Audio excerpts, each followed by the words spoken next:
এই পৃথিবী যেন মানুষের একার, তার রাজত্বে সে ছাড়া আর কারো অধিকার সে মানতেই নারাজ। এই একনায়ত্ব চলে আসছে বহু যুগ ধরে। পৃথিবীর সৃষ্টির আর এখনের পৃথিবী ধীরে ধীরে বদলে চলেছে, আর আজ যেন সব ধ্বংসের দোরগোড়ায়। আর এই ধ্বংসলীলার উদাহরণ আমরা সবার আগে এই নিরীহ প্রাণীগুলোর ওপর নির্মমতা দেখিয়ে আসছি। আজ মানুষের সাথে বসবাসকারী পৃথিবীর প্রাণীগুলোর অস্তিত্ব শেষের মুখে। এখন প্রায়ই শোনা যাচ্ছে যে কোনো গ্রামে বাঘ বেরিয়েছে, হয় মানুষ তাকে মেরে ফেলেছে, যদি তার ভাগ্য ভালো থাকে কোনো বনকর্মী ধরে নিয়েছে, তাহলে সে হয়তো প্রাণে বেঁচে যাবে। খোঁজ নিয়ে জানা যাবে হয় কিছু বছর আগে সেই জায়গায় কোনো বন অঞ্চলের অংশ ছিল বা কোনো জঙ্গল ছিল, মানুষ সেটা আজ অধিকার করে নিয়েছে। বন জঙ্গল সীমিত, শিকারও সীমিত, তাদের জায়গায় মানুষ নিয়েছে। আজ উপায় নেই, তাই কিছু বাঘ আজকে মানুষকে খাচ্ছে আর নতুন তকমা পাচ্ছে যে তারা ম্যান ইটার। কিন্তু সৃষ্টিকর্তা সবার জায়গা আলাদা করে নির্দিষ্ট করেছিল, কিন্তু আমরা তাদের জঙ্গল কেটে আজ তাদের জায়গায় কেড়ে নিয়েছি।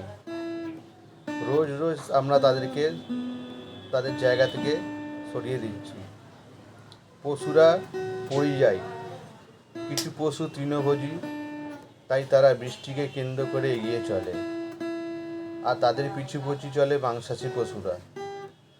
আজ কালক্রমে যখন তারা আবার বছরের পর সেই জায়গায় ফিরে আসে, দেখে জঙ্গল আজ কংক্রিটের ঝোপঝাড়ে ঘিরে ফেলেছে মানুষরা।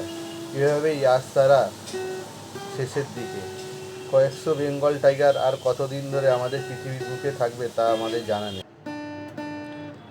মানুষের উপায়ে বন্য প্রাণীদের রক্ষণ, তাদেরকে বাঁচানো আর তাদের নিজেদের পরিসরে নিজেদের স্বাধীনভাবে বাঁচানো নিশ্চয়ই এক নয়।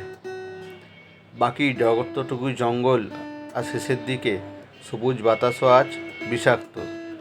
যত তাড়াতাড়ি জঙ্গলে মানুষ যাওয়া নির্ভীক হয়ে উঠবে, তত তাড়াতাড়ি বন্য প্রাণীদের সংখ্যাও আরও মানুষের মধ্যে কমে যেতে শুরু করবে।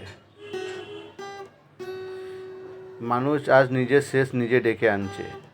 পরিবেশ কখনো ক্ষমা করে না, একদিন সব শেষ হয়ে যাবে, আবার জঙ্গলের প্রাণীরা জঙ্গলে ফিরবে, কিন্তু মানুষের কৃতকর্মের ফলে মানুষ কখনো আর পৃথিবীতে ফিরবে না।